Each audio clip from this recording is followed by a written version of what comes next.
공간을 통해 삶을 디자인하자. 이게 이제 우리 학교 갖고 있는 모토입니다.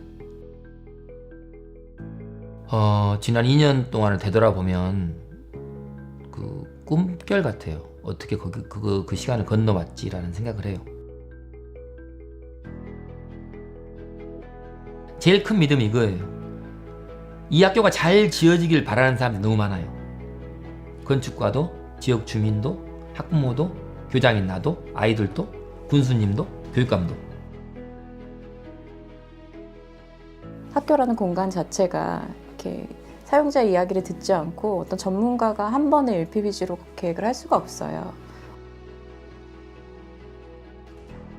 마실 뭐 이런 굉장히 이제 공간화할 수 있는 구체적인 언어로 사전 기획을 해주셔가지고 그것들을 전달받아서 건축으로 이렇게 전달하는 것들이 굉장히 명쾌했다라고 생각을 해요. 그 학교를 쓰시는 분들이나 제일 잘 아시는 분들과 머리를 맞대서 계속 고민해야 된다고 생각을 하거든요. 건축가가 생각해서 좋은 학교가 아니라 사용자가 쓰기도 좋은 학교들을 만들어줄 수 있다고 생각을 해요.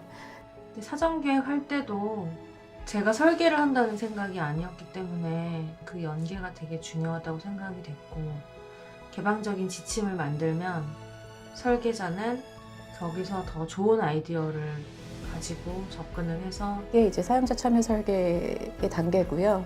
그래서 설계 기간이 보통 딱 주어지면 저희가 이렇게 학교랑 이야기를 하는 시간이 초반에 한 3달 정도 걸려요. 그래서 건축가의 생각이랑 사용자의 니즈를 하나로 일치시키는 과정들이 생각보다 오랜 시간을 가지고 이제 의사결정을 해야 되기 때문에 그것들을 대화할 수 있는 충분한 시간과 과정이 필요합니다.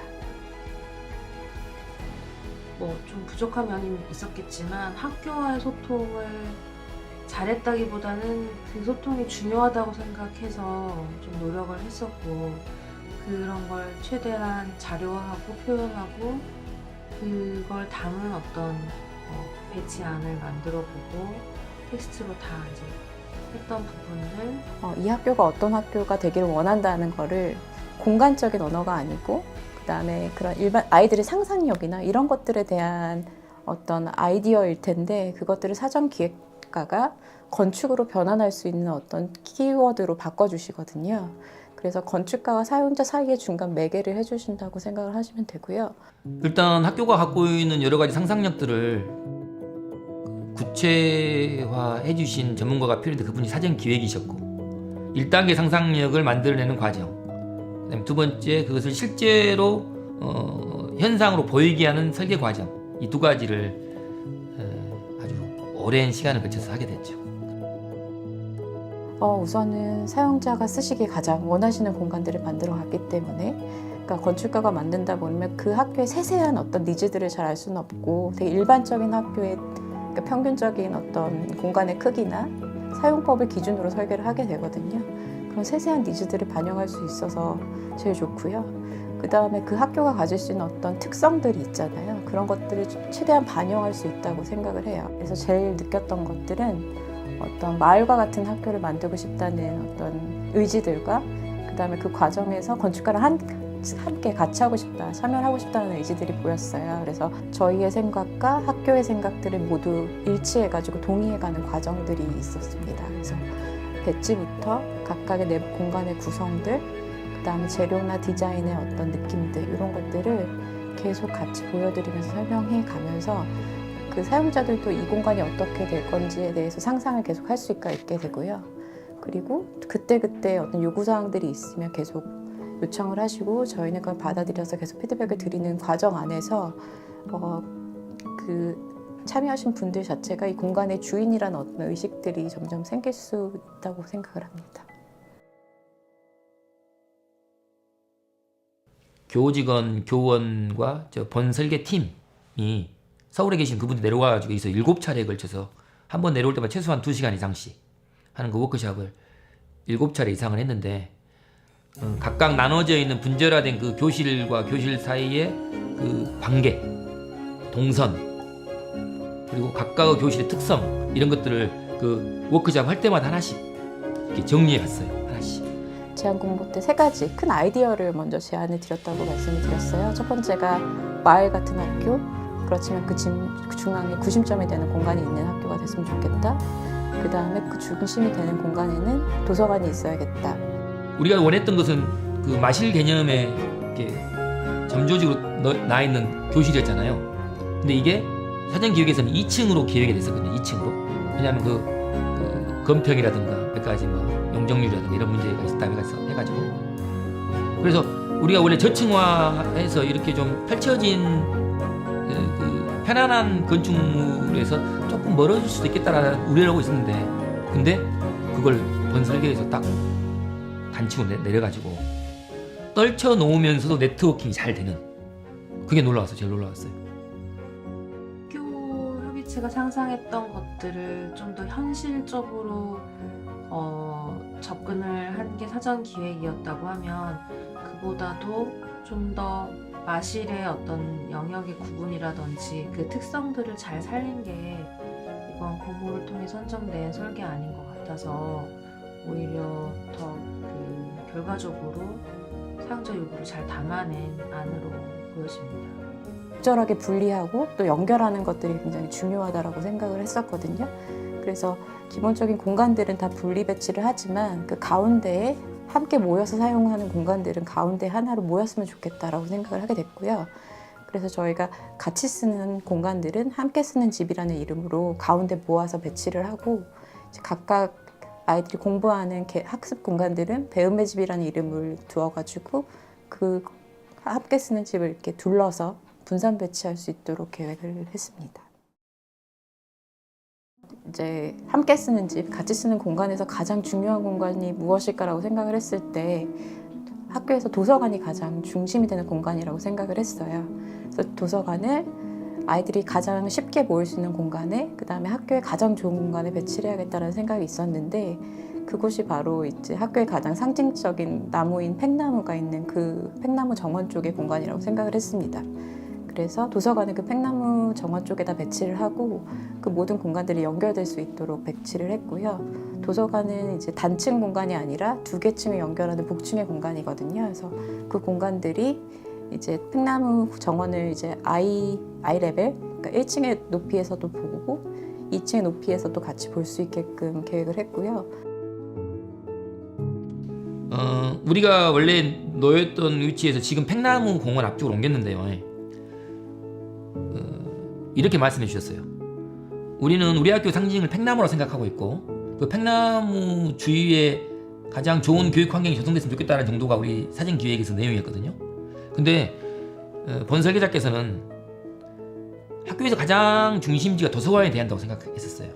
모든 교실도 도서관에 모이고, 또 학교의 가장 좋은 풍경도 도서관에서 볼 수 있으면 좋겠고, 그래서 그 각각의 교실이 다 누리지 못하는 것을 함께 쓰는 집에 집중인 그 도서관이 영광 그 상징인 팽나무 앞으로 가게 되면 모이는 효과도 있고, 그리고 상징성도 높아질 것이다, 이렇게 말씀해 주셔서 우리 모두가 거의 100% 흔쾌히 동의했어요.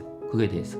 도서관이 저희는 처음에 이제 이 학교가 마을 학교가 되기를 원한다라고 이제 사전 기획에서 그렇게 읽어가지고 가장 중심이 되는 도서관이 마을과 가장 가까운 공간에 있어야 된다고 생각해서 이제 교문에서 가장 가까운 마을하고 가장 관계를 맺기 쉬운 공간에다가 이제 도서관을 배치를 했었습니다. 근데 이제 워크숍을 통해서 이야기를 들어보니 학교가 마을과의 관계가 직접적으로 맺기에는 마을이 너무 많이 떨어져 있고 또 시골 마을이다 보니까 사람들이 그렇게 많이 통행을 하지 않으시더라고요. 그래서 그 도서관이 그 앞에 있는 것들이 도심에서 같이 그렇게 큰 효과가 있지 않을 거라고 판단을 하게 됐고요. 그래서 이제 가장 중요한 공간이 팽나무 쪽으로 도서관의 위치를 변경을 하게 됐습니다. 그 과정도 이제 선생님과 워크숍들을 통해서 만들어진 결과고요. 팽나무를 중심으로 한 그 둘레 동선들, 1층으로 따지면 이쪽 3, 4학년을 지나서 이렇게 도서관으로 이어지고, 그게 이렇게 오른쪽에 5, 6학년으로 쭉 이어지고, 또 2층으로 올라가면 5, 6학년 2층으로 올라가면 2층에 있는 데크로 해서 2층 도서관으로 연결되거든요. 그리고 2층에 있는 각종 멀티미디어 시설 같은 쪽으로 연결돼요. 이게 1층과 2층의 동선이 아주 유기적으로 연결되어 있거든요. 그 팽나무를 바라보면서. 그러니까 그 동선의 통일성이 있었으면 좋겠다. 근데 그 동선이 너무 획일적이지 않았으면 좋겠다. 그리고 그게 아름다웠으면 좋겠다. 이런 게 우리 요구였는데, 그것을 계속 협의하면서 그 동선이 만들어 가졌죠. 만들어 가졌죠. 분들이었는데 팽나무 주변이 매우 좋았기 때문에 제가 기획할 때는 식당을 그쪽에 배치했었는데 학교 협의체와 그 사전 사용자 참여 설계를 하면서 도서관이 좀 더 좋은 환경에서 그 나무로부터 생겨나는 공간들을 이용하자라고 했었던 것 같은데 그런 변화는 뭐 충분히 더 좋은 방안이라고 생각이 되고 사전 기획과 설계가 달라질 수 있다라는 것은 더 좋은 상상과 아이디어를 구현한 거기 때문에 충분히 있을 수 있는 좋은 결과라고 생각이 됩니다. 중정에 우선은 가운데 나무가 하나 있었어요. 그래서 기존에 본관과 후관 사이에 소나무하고 이제 나무들이 몇 그루 있었는데 그거를 피했으면 좋겠다. 그거를 피해서 건물을 배치하다 보니까 그치만 가운데에 같이 모이는 공간이 있어야 되는데 그 자리에 딱 그 나무가 있어서 그 나무를 피하는 과정에서 나온 결과물이고요. 그래서 그 나무가 나중에 그 자리에 있으면 어떤 중정의 가장 또 시각적인 어떤 중심점이 될 수도 있고 또 학교의 역사를 기억하고 있는 그런 상징물로서 중정의 그 나무가 존재하는 것도 굉장히 의미가 있다라고 생각을 해서 그렇게 계획을 하게 되었습니다. 그 모아지는 가운데 행정동이라든가 도서관이라든가 급식소가 식당이 이렇게 좀 짧은 동선 안에서 다닐 수 있는 구조였으면 좋겠다라는 것이었고 각각의 교실들도 그걸 통해 연결됐으면 좋겠다는 게 있었는데 거기에 하나 더 중정이 나타나게 된 계기는 그 중정 한 가운데에 놓여질 나무. 우리가 절대 양보할 수 없는 나무가 팽나무도 좋지만 여기도 근 100년이 된 소나무가 하나 있어요. 지금 현재 성남에 있는 그 소나무가 그 중정의 가운데 딱 들어가면 일반적인 중정에서 답답함을 좀 벗어나서 진짜 멋진 풍경이 있는 소나무가 있는 중정이 되겠다. 그래서 소나무가 있었기 때문에 이 중정이 지금 설계된 거예요. 중정이 생김으로써의 장점이 또 분명히 있거든요. 어느 공간에서도 외부를 다 계속 직접적으로 면할 수가 있고 그 다음에 학교 이쪽 반대쪽에서 봤어도 이제 그 중정 건너편에 도서관의 공간이 한눈에 보인다던가 그래서 아이들의 이렇게 활동하는 모습들이 어디에 있어도 한눈에 다 보일 수 있는 그런 공간이 될 수 있는 구조라고 생각을 합니다. 우선은 건축가로서 가장 외부 공간과 이제 직접 관계를 맺을 수 있는 방법들 그거를 만들어주는 게 이제 생태학교로서의 기본이라고 생각을 했거든요. 아이들을 바깥으로 우선 쉽게 나갈 수 있게끔 만드는 거. 그 다음에 생태학교라는 건 결국에는 다양한 생태의 환경들을 직접 체험하고 느낄 수 있어야 된다고 생각을 하는 건데 기존의 수목들이 너무 좋아요. 사실 영광초등학교는. 그래서 그것들을 아이들이 잘 이용할 수 있게끔 여러 가지 기존의 어떤 가장 중요한 어떤 나무들이나 생태 공간에 아이들이 활동할 수 있는 다양한 외부 공간들을 만드는 것들 이게 결국에는 이제 생태 학교로서 다양한 공간들을 만드는 거라고 생각을 하거든요. 그래서 저희 뭐 텃밭들, 그다음에 생태 연못, 그다음에 아이들이 중간중간 계속 앉아서 주변에 나무들이나 그 식물들을 관찰할 수 있는 공간들을 외부 공간을 곳곳에 만들어주는 것 그게 가장 중요할 거라고 생각했습니다. 저희가 아이들이 배우고 생활하는 공간을 배움의 집이라는 이름을 붙였거든요. 거기에는 이제 교실 하나하나가 단위가 아니라 교실이 2개, 3개 정도가 모여서 공동생활을 하는 공간을 상상을 했어요. 이제 수업이라는 게 대부분 학교라고 하면 교실 베이스로 교실을 설계한다고 생각하는데 앞으로의 어떤 수업 방식은 교실 내에서만 이루어지지 않는다고 생각을 하거든요. 그리고 그것들이 딱 우리 반 아이들과만 이루어진다고 생각을 하지 않아요. 그래서 아이들이 우리 반 아이들하고도 있지만 또 더 많은 다른 반 친구들하고도 모이고 그다음 학교 전체 구성들이 이렇게 모일 수 있는 어떤 단계적인 공간 구성이 필요하다고 생각을 했을 때 가장 기본적인 단위가 되는 어떤 기본 공간이 있었으면 좋겠다라고 생각을 했고요. 그거를 저희가 배움의 집이라는 이름으로 이제 저희가 설계를 했습니다.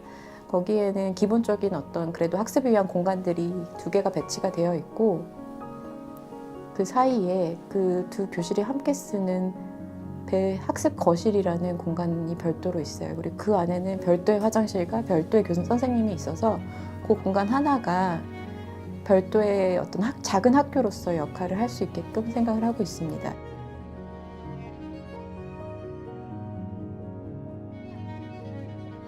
배움의 집이 운동장에서 바로 이렇게 면하고 그다음에 그게 이렇게 단층에 좀 높은 박공지붕을 가진 그런 모습인데 그 운동장과 어떻게 만나면 좋을지를 저희가 고민을 했어요. 근데 아이들은 수시로 왔다 갔다 할 텐데 그냥 둔다면 그냥 흑발로 막 교실에 들어오는 그런 상황도 벌어질 수가 있고 내부와 외부가 연결이 되지만 그 사이에 적절한 전이가 될 수 있는 공간이 필요하다고 생각을 했는데 그게 이제 텐마루라는 형식으로 저희가 제안을 드렸고요. 저희 아이디어이기도 하고 교장 선생님의 강력한 요구사항이기도 해서 텐마루에 앉아서 떨어지는 빗소리를 듣고 싶다. 그리고 또 이제 저희가 워크숍을 했을 때 사용자의 굉장히 강한 큰 요구사항이기도 했어가지고 그것들을 건축화해서 반영하려고 노력을 했습니다. 친환경적인 이런 공간을 만들 수 있을까에 대한 고민을 하게 됐고요.